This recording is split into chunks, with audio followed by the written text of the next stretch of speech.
Hello Dreamers, selamat datang kembali di Dream World. Kali ini aku akan mengajak kalian untuk menelusuri kisah-kisah penuh misteri, legenda, dan cerita yang bikin merinding sekaligus penasaran.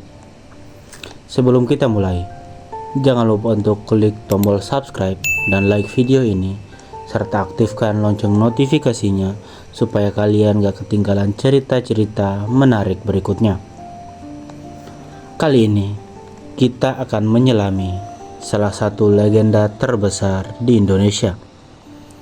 Kisah seorang ratu gaib yang konon menguasai Laut Selatan Jawa.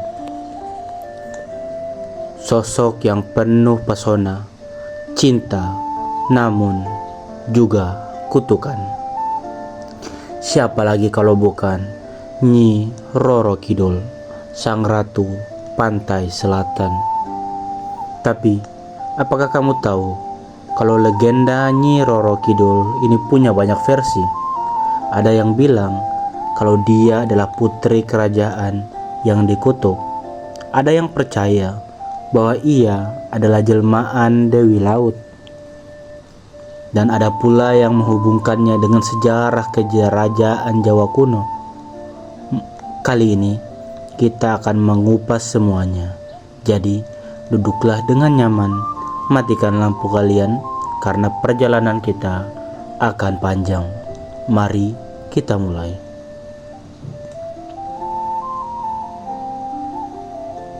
Versi pertama legenda ini menceritakan tentang seorang putri cantik jelita dari kerajaan Pajajaran.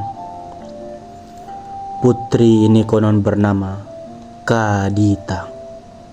Kecantikannya begitu memikat, membuat banyak orang iri, termasuk ibu tirinya sendiri. Sang ibu tiri kemudian menuduh Kadita terkena penyakit kutukan. Tiba-tiba penuh tubuhnya dipenuhi borok, gatal, dan bau yang membuat semua orang menjauhinya. Ayahnya yang seharusnya melindungi justru termakan fitnah dan mengusirnya dari istana. Kadita kemudian berjalan tanpa arah, menahan sakit yang luar biasa, hingga akhirnya ia sampai di tepi Laut Selatan. Di sana, ia menangis dan berdoa. Jika dunia menolak aku, biarlah lautan ini menjadi rumahku. Jika mereka membenciku, biarlah ombak ini menerimaku. Dan di saat itulah tubuh Kadita terjun ke lautan. Ajaibnya, borok dan penyakitnya menghilang. Ia kemudian muncul kembali sebagai sosok wanita anggun berbusana kebaya hijau dengan wajah yang jauh lebih cantik dari sebelumnya. Dan sejak hari itu, Lautan Selatan menjadi wilayah kekuasaannya. Kadita berubah nama, dikenal sebagai Nyi Roro Kidul, sang ratu Laut Selatan. Tetapi cerita tak berhenti di sana. Ada versi lain yang mengaitkan Nyi Roro Kidul dengan raja-raja Jawa. Kisah yang paling terkenal adalah ketika Penembahan Senopati, pendiri kerajaan Mataram, melakukan pertapaan di pantai Parangkusumo. Di sanalah ia kemudian bertemu Nyi Roro Kidul. Konon laut tiba-tiba tenang, angin berhenti bertiup, dan muncullah sosok wanita cantik berpakaian hijau. Nyi Roro Kidul menawarkan kesetiaan dan kekuatan gaib. Ia berkata, "Aku akan mendukungmu, wahai Raja Mataram. Kekuasaanmu akan kokoh selama engkau menjaga hubungan denganku."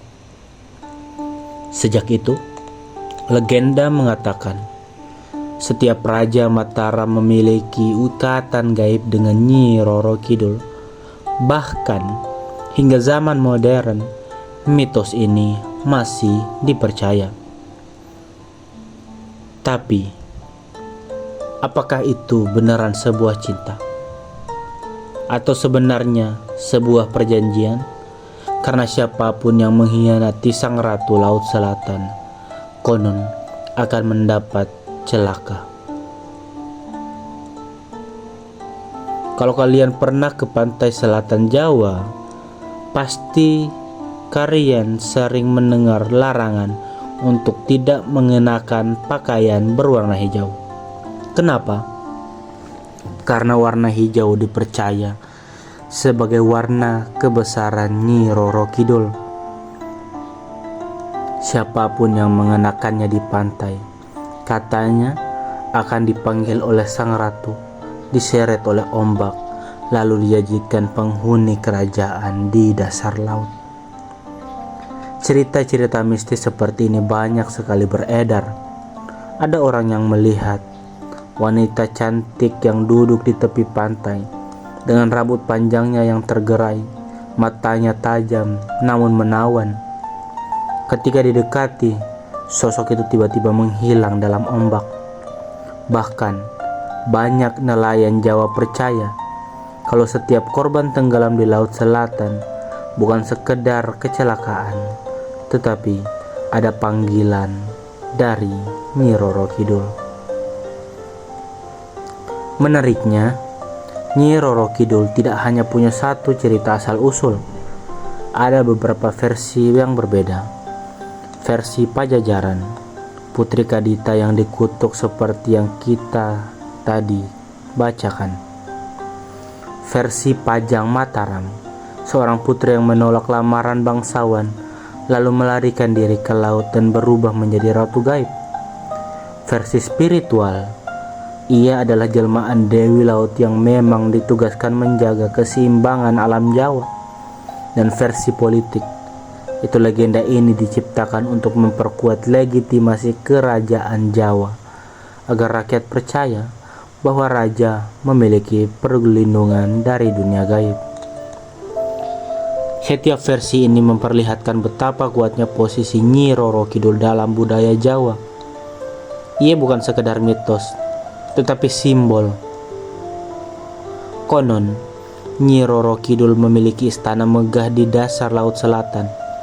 Dinding yang terbuat dari batu zamrud, atapnya dari cahaya bulan, dan di dalamnya ada ribuan pengikut gaib.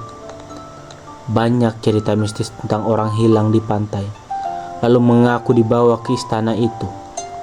Mereka bercerita melihat tarian indah cahaya hijau berkilauan dan Nyi Roro Kidul duduk di singgasana, tersenyum anggun tetapi penuh wibawa.